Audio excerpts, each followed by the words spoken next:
Most breaches are caused by exploiting oversights in basic cybersecurity fundamentals, but complex hybrid multi-cloud infrastructures make cybersecurity hygiene challenging. Red Seal can help. It shows you what's on your network, how it's connected, and the associated risk across public cloud, private cloud, and physical environments. With Red Seal, you'll get control of your cybersecurity fundamentals so you can protect your organization from the inevitable attack vectors and reduce your cyber risk. For more information, visit securityweekly.com/Red Seal.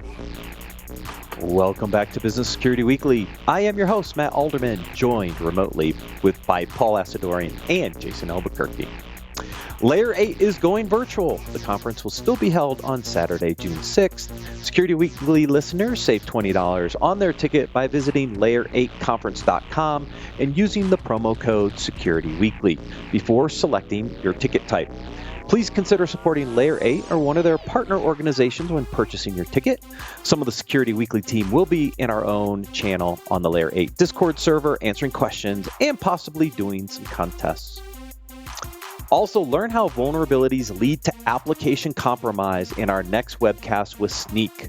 Our second June webcast will be with Google Cloud, teaching you how to prevent account takeover attacks.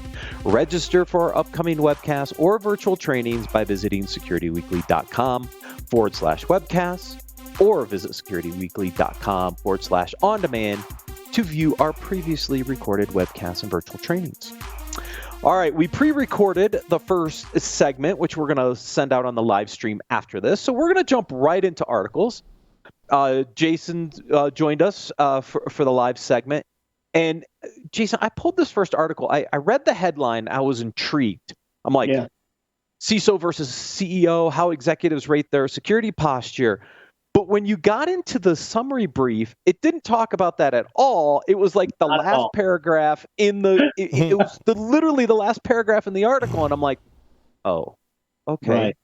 Yeah, it was clickbait a little bit, right? I mean, at the end of the day, I think the first sentence sums up a success strategy. I mean, who would have thought when CISOs have the backing of the rest of the C-suite and they have a good partnership, they're going to be successful. Yeah, exactly right. Yeah, I mean, the results were interesting, how they broke down the definition between leaders and non-leaders. I thought it was an interesting way to put it, right? Is leaders are more aligned with the business and look at security strategically, where they classified non-leaders as more kind of tactical or intermittent, which I thought was an interesting way to define leaders versus non-leaders. And then obviously some interesting metrics around what makes leaders successful through the maturity of their program and obviously engaging the board. It's no big surprise, right? If we look at the CISOs that we would consider to be great, I think they've all achieved a level of resiliency for their organizations. We talk a little bit about that in our next segment, right? That allows them to keep the business running and allows them to detect attacks, to get a little more tactical more quickly, right? And being secure and being resilient are two different things, right? And what we need to aim for is being resilient because it's a constant process. That constant process requires a leader that's not intermittent or just doing security every now and again. It requires integrating into the entire business process and then constantly retrofitting that to maintain resiliency. Yeah, no, 100%. I mean, it's the leaders who understand the business, right? Mm-hmm. In order to be able to evaluate the risk of the business and be able to give proper remediation strategy, you have to understand the business and you have to have those relationships across the business to be able to get that level of detail, right? I mean, I was surprised at the number where what they surveyed, it said 2/3 were considered non-leaders. I'm interested to hear your opinion on that, whether or not, it's maybe they didn't quite get as many folks to participate in this survey, or do you guys really feel like 2/3 of the community right now are considered tactical and non-leaders? That was very surprising. Yeah, no, I don't know about that. I think that part of that for me is you have to be proactive to a certain level and know what that level is, right? And I go through this at home with my wife all the time, right? Always wants to do the new projects, and I'm like, there are other projects that are for like infrastructure and to make sure that stuff doesn't break down the line or that we don't end up with some kind of vulnerability, right? like connecting the ground wire to the pool pump because it moved. Like, that's important, right? It doesn't give you anything shiny or new from a CEO's perspective that may be trying to, really drive the business forward. It doesn't give you anything shiny or new, but it helps protect a disaster or incident in the future, which gives you a lot more breathing room to maintain that resiliency. Yeah, what was interesting to your comment there, Jason, was when we interviewed Janan Budge from Forrester, she described 6 types of CISOs. And being technical was one of those CISO types, right? I'm not sure that it's 2/3, though, because there's a lot of different types of CISOs in the role that have different characteristics to them. And I would expect more than 2/3 to be more considered leaders and strategic versus just technical and kind of reactionary. Yeah, agreed. And I'm sure a lot of it plays where the CISO lives within the organization as well, right? Are they positioned to be strategic? Yeah, and Right. what level of technical do you want to be or need to be? That varies based on organization as well, right? If you want to be a very innovative CISO, Jim Routh is the example, which was just mentioned in The Fifth Domain, the book by Dick Clark, right? Very, very forward thinking and innovative, right? When you talk to Jim, he is, of course, is technical, right? But he relies on his team, right? He knows which resources to pull from and which resources to assign for the various projects, right? They do a lot of machine learning. He pulled a lot of smart people over from the AI side of the house to do that. So, part of being technical is not knowing every technical detail. Sometimes it's knowing what question to ask and who to ask that question of. And what people to bring together to solve a problem, right? Yep. Yeah. One of the pieces I liked about the statistics here was 82% have board of directors of the leaders, right? Have board of directors who they consider fully engaged. I think that's a great step forward for business in general, right? I think having fully engaged board of directors and C-suites is just awesome progress. Yes, awesome progress. We still have some more to go. Sure. Right, but yes, we're making progress on that front. Talking about progress or lack thereof, the second article, again, headline's a little misleading. CISO stress moving from recognition to action. So I'm expecting action in this article, and I didn't get it. I mean, good stats in here, but I think we already know part of this, right, Jason? Yeah, it highlights a lot of what we talk about a lot on the show, right? And I mean, folks who've listened to this show know that for me, mental health is a big, it's very important for me.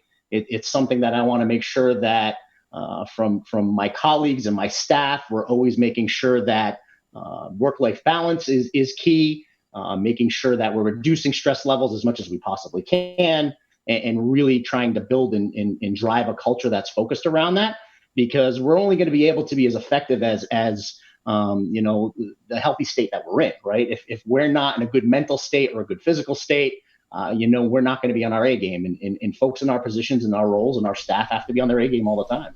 I think something that we might not have covered in this kind of aspect is making sure when you balance the workload for your team that they can complete or at least be a big part of a project from start to finish, right? And have that sense of accomplishment.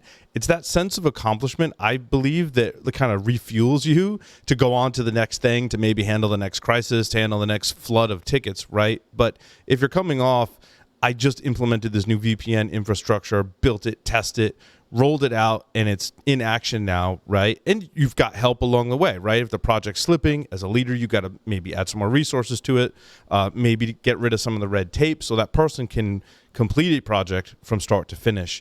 That's huge, right? The best managers we've had, right, probably are ones that enabled us to complete projects successfully from start to finish. Yeah, I mean, it's important, right? I mean, it's important for staff to know that they were part of something big, part of an outcome, right? Not just the tactical day-to-day whirlwind of the job. Right. Really talk about what outcomes they've helped achieve. Yeah, and I think in the current environment we're in, this concept of stress and work-life balance and some of the other challenges that we know CISOs have, and we've talked about a lot, it's also going to impact a lot of other people. It's going to impact other executives. It's going to impact the workforce as well. I mean, because we're just in a really strange environment. What I was hoping, though, when I read it, is that they were going to talk about some of the recommendations to help relieve the stress, and that's like been teed up for a second article, which obviously isn't available yet. Mm-hmm. Yeah, right. And at the end of the day, it talked about some of the hypocrisy within the C-suite and the board of directors as well, right? Where they talk about how the board of directors in higher level C-suite are still considering the CISO the one neck to choke instead of looking at it as a shared responsibility across the entire organization. If a breach or something were to happen, right? So that continues to put the burden on the shoulders of the CISO and add stress. Yeah, exactly. Next article, 3 reasons why cybersecurity is not a technical problem. Now, this ties more closely, I think, into our first article a little bit on the business side, right? And it's interesting how they phrased these 3 reasons, right? The technical language limits a secure understanding. We tend to use our own language and jargon. I mean, this is one of the big challenges with security and business and that communication structure is coming to a common language that people understand from the business side and not just using our technical security jargon. That was the first one. But that could be applied to any industry, I think. Security is not unique in that structure. Some of my research into audio engineering, that's a whole other language that working to understand over the past 15 years of dabbling. I think in the operational technology side of the house, there's a whole other subset of language or even a set of language that is independent from technology as we think of it in IT and security, right? So every industry has this issue. I don't think we're unique. And I mean, just to say it's not a technical problem is kind of, I think, far too general of a statement. I think that we do have technical challenges and we do have process challenges, and those have to come together, right, to make up a security program, right? And we've talked about it in the show, especially over time, right? You can implement technical measures and you can implement process measures. It's about how you work as a team. It's people, process, and technology together. But technology is part of it, and there will be technical problems and challenges along the way. Yeah. Yeah, and Paul, to your point, I think the most successful leaders are going to be the ones who can take some technical problems, process problems, and maybe people problems, and translate those to the business. Yes. Right. Whether you're a leader in an AV space, leader in the unified communication space, leader within operational technology, your job is to be able to translate back to the business. Mm-hmm. Yeah, and then obviously understanding from a budgeting, financial perspective, what's needed, and then the ability to measure, right? They talk about quantitative measurement versus qualitative measurements, right? It's got to come all the way through by understanding the impact of people, process, technology. Now you can start to look at where do you have shortages from a resource and a budgeting perspective, and then you're going to have to justify that spend at the end of the day to your executives through some sort of quantitative measurements. 100%. And honestly, I would argue that level of being under the microscope is just going to increase as far as budget is concerned, right? For a short time, organizations would say, if it makes me secure, let's spend money. But those days are gone, right? I mean, everything's under the microscope now. Well, I think it goes back to one of our interviews we did last week. Was it Zach? Right? When you bring metrics, make sure that your metrics from internal sources and not all external metrics, right? And a balance of the two is needed. I think a small amount of external metrics is important to maybe set the stage, but largely it should be internal metrics. Because look, no one's going to give you security budget because someone else is getting hacked. Right? Like let's face facts. No. You have to align it to your business, your culture, your risk appetite. It needs to be customized to your business. Now, bringing in external metrics, for things like likelihood, sure. But I mean, do yourself a favor, compare it to verticals that are like yours. Yep. Right.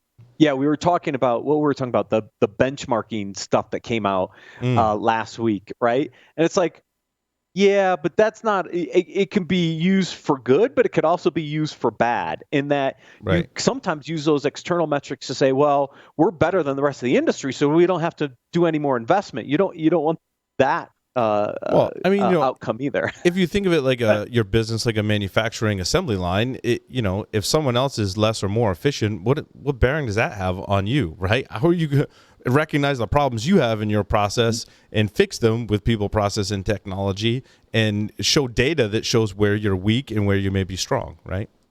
Right. Yep, agreed.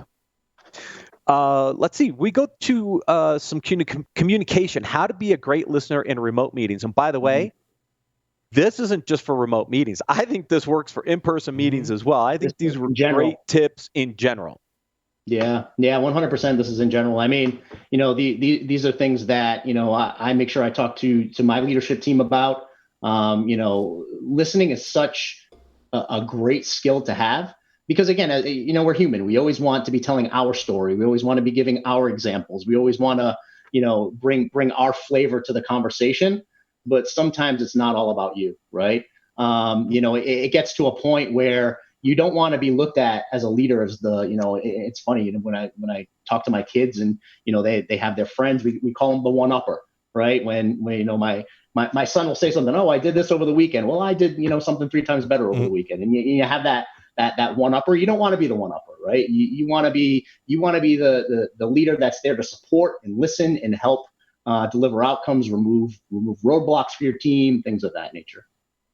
Yeah, these are also great tips for interviewing people too. And like at least 4 out of the 5 are ones I practice religiously, right? Because, for number one, like what isn't being said in our interview process, right? That's something that I know they're leaving something out, and probably on purpose. And quite oftentimes in our line of business, that's something that they probably have clearance to know and are sworn not to reveal that secret. So you let it slide, or you do that beforehand, right? And talk about what's off limits and what's not. It could be matters of national security, right? And I totally respect that. And this is a nitpicky one, number 2, right? And I see people doing this in interviews a lot, relating everything the person says back to yourself. Occasionally is okay. And I think the key word in this one is everything, right? Because you do want your audience to have a relationship with both the person, interviewer and interviewee, but you don't want to comment. You can kind of commandeer the interview, right, or the conversation if you relate everything back to yourself. Yeah. I mean, this is a scenario where you really want to flex your emotional intelligence muscle, right? Where listening for what's not being said. I mean, it could be instances where the message is being delivered. They're saying one thing, but their body language is another, or in their voice it's another thing. So emotional intelligence in this situation is huge. I really love number 3, which is paraphrase what you're hearing to check for understanding. Yep. I do that in a lot of my meetings. I do that in a lot of conversations, just to make sure you're on the same page leaving a meeting, right? Leaving a decision point. Make sure you're on the same page, right? Communicate back what you heard, so that way you can get consensus. And the hardest one to do that in is our really technical interviews. And I try and summarize it back. And I'm probably good like 80 to 85% of the time. But, there's that 20%, probably more like 80-20, right? 20% where they're like, not quite. And they repeat it back so it's more understandable. And that's important in an interview or in a meeting, right? Is if you don't understand what the person said maybe or question it, you want to repeat it back, someone else is probably questioning it as well. And I think that's good practice in a meeting too. Yeah. And sometimes people are afraid to do that because they don't want to be wrong, right? Sure. I don't care. If I'm wrong, I'm wrong. I'm not going to learn unless I admit I'm wrong and truly understand it, right? Yeah. The other one here too that's great is embrace silence. Yep. A lot of folks are uncomfortable with the kind of that silent pause within a meeting or a call. I embrace it. I ask, I'll end up asking more questions. I'll let it sit for a little while and say, all right, well, you know what? Let's sit on it for a little while. Sit on it, think about it, think on it, get back to me. Yeah. Well, oftentimes I appreciate silence in, interviews, not necessarily on-air interviews, but off-air ones, especially for jobs and such, because it means people are being careful. They're thinking about their answer before they give it. Exactly. And I want them to do that when they're on the show, interfacing with a client or, whatever, with their teammates, right? That's important. I use the paraphrasing really when it comes down to certain things like action items, next steps, et cetera. I want to make sure we know exactly what's next, right? Matt So does I that in always every single meeting, by the way, too. I do. It's great. Because I'm taking notes the entire time. Sometimes that must I have been forget. project management in your past life, right? Yeah. A lot of project managers do that. Matt never forgets. At the end of the meeting, there's always, It's like, all right, I want to make sure I know what's next. Okay, here's where I've got the double stars next to my notes, which means these are the things we're going to follow up on, right? Okay, good. Then now we can end the meeting and go. Yeah. Exactly right. Let's see. Next article, 7 techniques to build supply chain resilience. I was expecting a little more out of this one, Jason and Paul. Especially Jason, you're in part of this challenge right now with some of the supply chain. I mean, some of it makes sense. I think there's some that are stronger in here than others. Oh, please tell me number 6 is high up on your list, Matt, because that means we get to buy it. That means we get to buy a 3D printer, which is awesome. I was thinking number 2. Bring on the drones. Bring on the delivery drones. So, like I said, there's a few of them here that just didn't make a lot of sense for me, and I'm like, how do I apply this to security? Right? I mean, okay, the first one says build better analytics capability. Okay. I mean, that makes sense, right? We got to look at the data and we've got to analyze the data and understand where there's issues potentially in the supply chain. Fully get that. I can see that for major companies like the Ciscos of the world and manufacturing and even, we were talking about Amazon right before this and when stuff was going to show up. Great. Very important, right? If you're in the services space, maybe not as much, Jason, right? To one point. But okay, analytics makes sense. But then I get to number 2 and I'm like, oh, right, we're not going contactless delivery anytime soon. Right. Well, I mean, the drone delivery is taking off. They're doing it with prescriptions and everything. It is taking off, I think, more than is being said in the news because the news is consumed, obviously, with the pandemic. I did see some news coverage on it. I think there are concerns kind of flipping the article on its head, right? There's security concerns with contactless delivery, especially when you talk about prescriptions, right? Because I think we covered an article where they were getting dropped off in the wrong place or whatever, and like those are prescriptions. That can be problematic, right? Yeah, I mean, I looked at it from the lens of building my supply chain resilience, and at the end of the day, I don't have a drone bringing me my Cisco HyperFlex, right? So. I agree, Jason. Yeah, I think Amazon, being as large as it is, has been trying out this technology for a long time, and so yeah, sure, they can pull it off, right? But I can't go from 0 to contactless drone delivery overnight. Of course, there's the FAA. There's lots of concerns, right, with that process. So yeah, exactly. I agree. I think the 3D, the 3D printing one is interesting, and I think that also depends on what vertical you're in. And the example I have is some of my friends were 3D printing these rubber or plastic strips that you can use to hold your masks on. Right, and they were like printing up, 50 or 100 of them and mailing them to health people in healthcare. Like people, if they knew it was a nurse somewhere, they mail them 50 of them so that they had them on hand.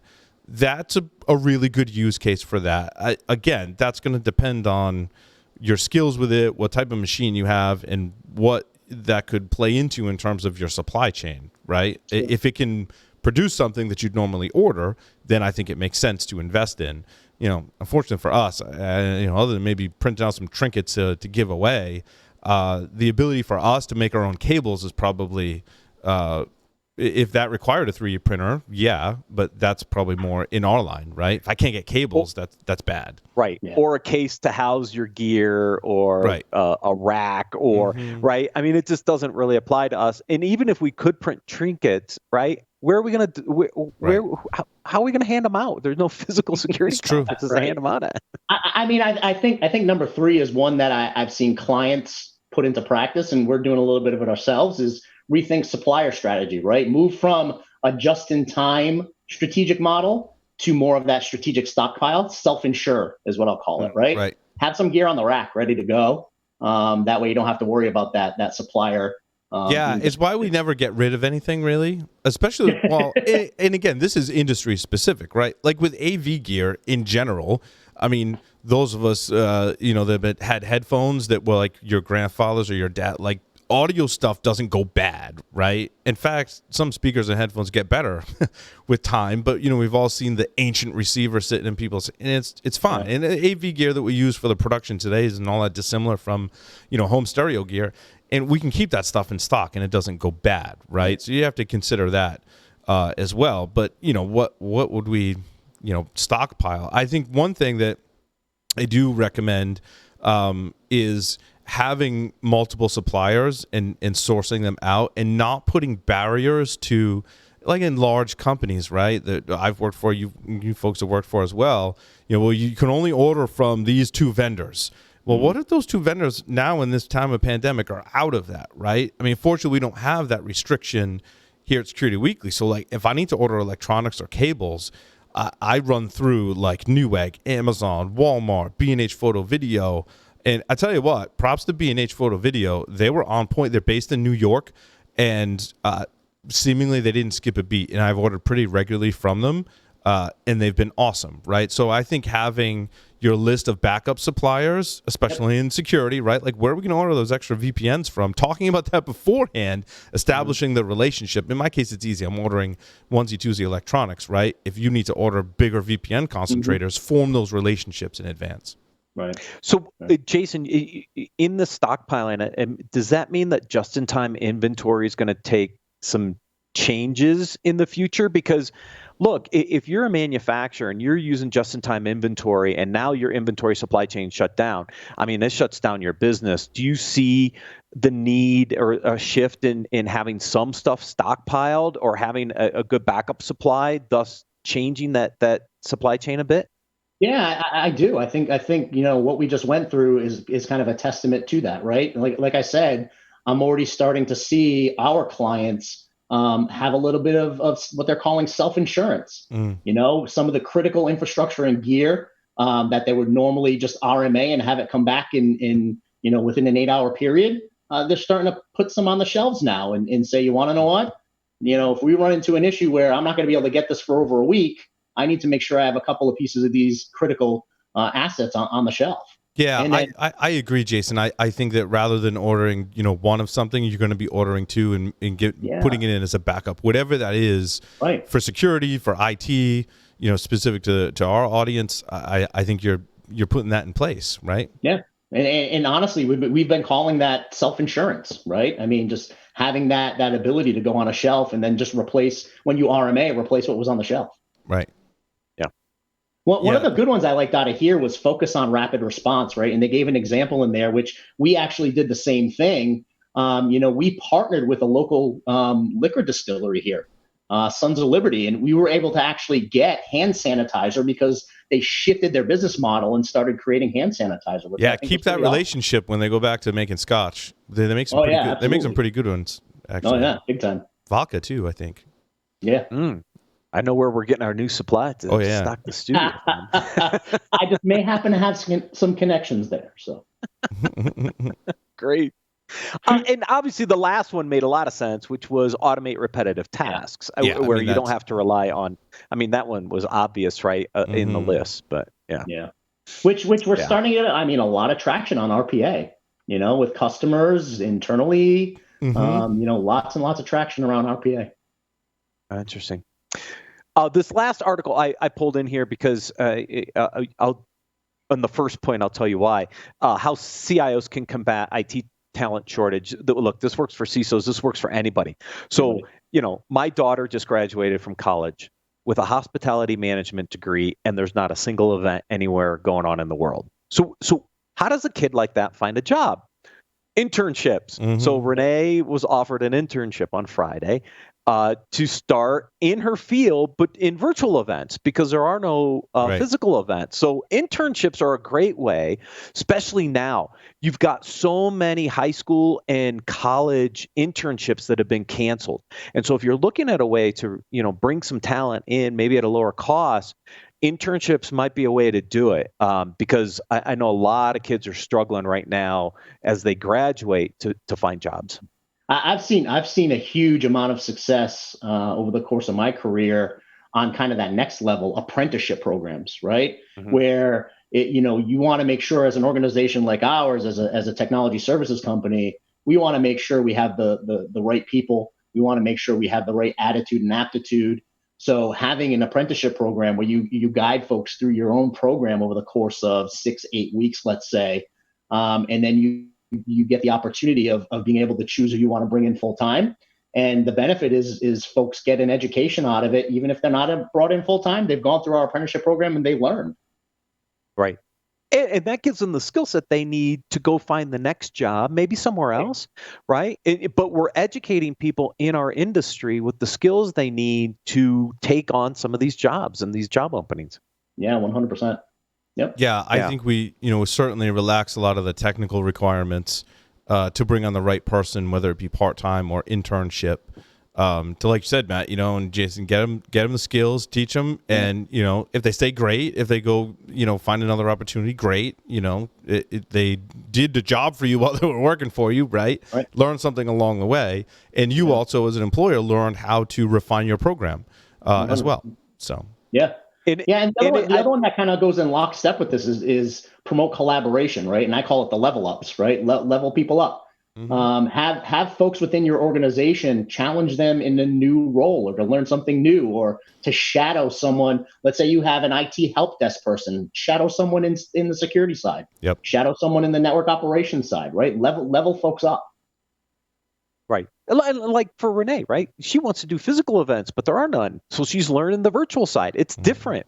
The way content's produced, there's no physical setups, but it's still going to be great skill set to learn, to understand, look, how to coordinate activities, how to pull things together, how to meet deadlines. We were talking about product management and project management earlier. That's where I spent the early days of my career, learning those task lists and how to go deliver on something that's a future date out. Can you bring all those pieces together to deliver on that? Regardless of kind of the job, those skills are important. That means you can coordinate and organize a bunch of these activities and meet a goal for a project. Yeah. So that's where you learned how to paraphrase at the end of a meeting, right? Mm-hmm. Yeah, a little bit. Just a bit. Oh, gentlemen, thank you so much for joining me today. Thank you, everyone, for watching and listening. We'll see you next week on Business Security Weekly.